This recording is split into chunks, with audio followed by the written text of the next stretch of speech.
नमस्कार। पैसा अक्सर हम सबके लिए एक टेंशन की वजह बन जाता है ना?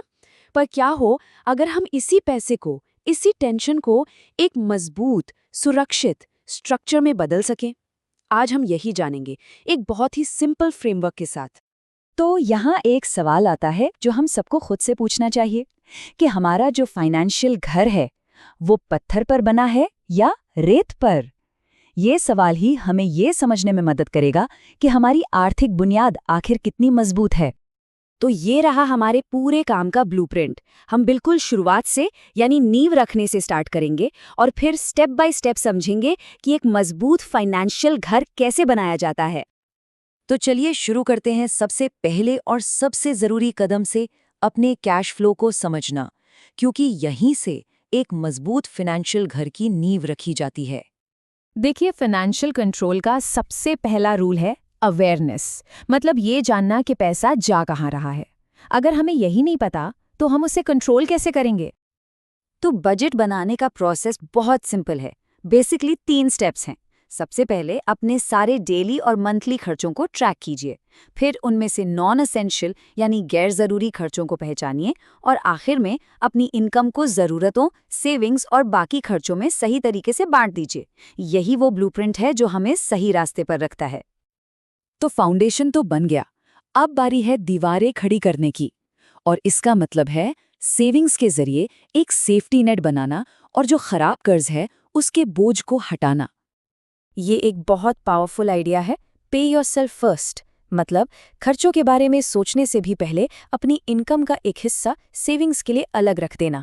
समझिए, ये हमारे फाइनेंशियल घर की पहली और सबसे मजबूत दीवार है।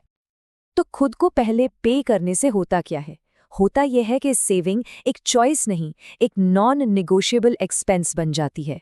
इससे एक इमरजेंसी फंड बनता है ताकि जब कोई मुश्किल आए तो हाई इंटरेस्ट लोन पर डिपेंड न रहना पड़े। अच्छा, एक बात समझना बहुत ज़रूरी है कि हर लोन या हर कर्ज बुरा नहीं होता। जैसे एक होम लोन है, वो एसेट बनाने में मदद कर सकता है, लेकिन वहीं दूसरी तरफ क्रेडिट कार्ड का हाई इंटरेस्ट कर्ज हमारी वेल्थ को धीरे धीरे खत्म कर देता है।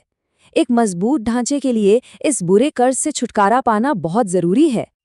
तो अब जब घर सिक्योर हो गया है, तो चलिए फ्यूचर के बारे में सोचते हैं, उसकी डिज़ाइनिंग करते हैं। मतलब अब घर पर छत डालने का और गोल्स और इन्वेस्टमेंट के जरिए उसके इंटीरियर को प्लान करने का टाइम है।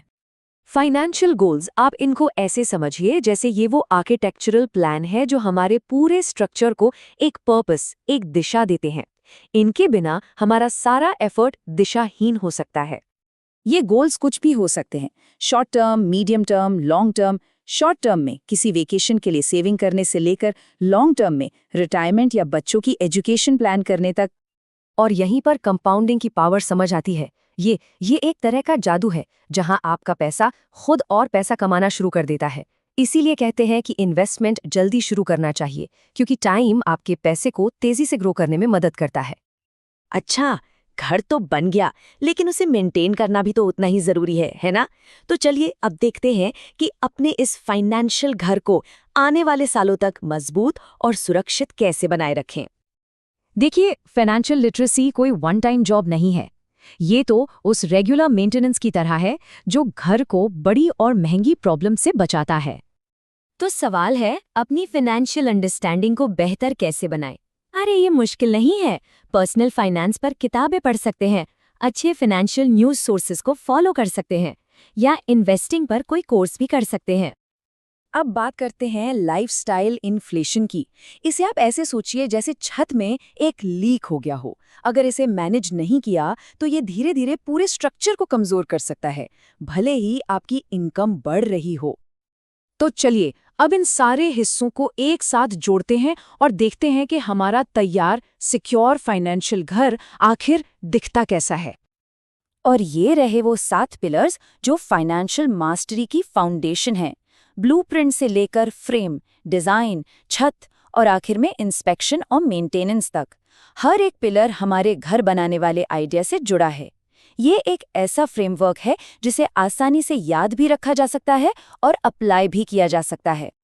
और आखिर में हम आपको इस एक सवाल के साथ छोड़ना चाहेंगे। अपनी फाइनेंशियल फ्रीडम की इमारत बनाने के लिए सबसे पहली ईंट कौन सी रखनी है, क्योंकि सबसे जरूरी कदम हमेशा पहला कदम ही होता है।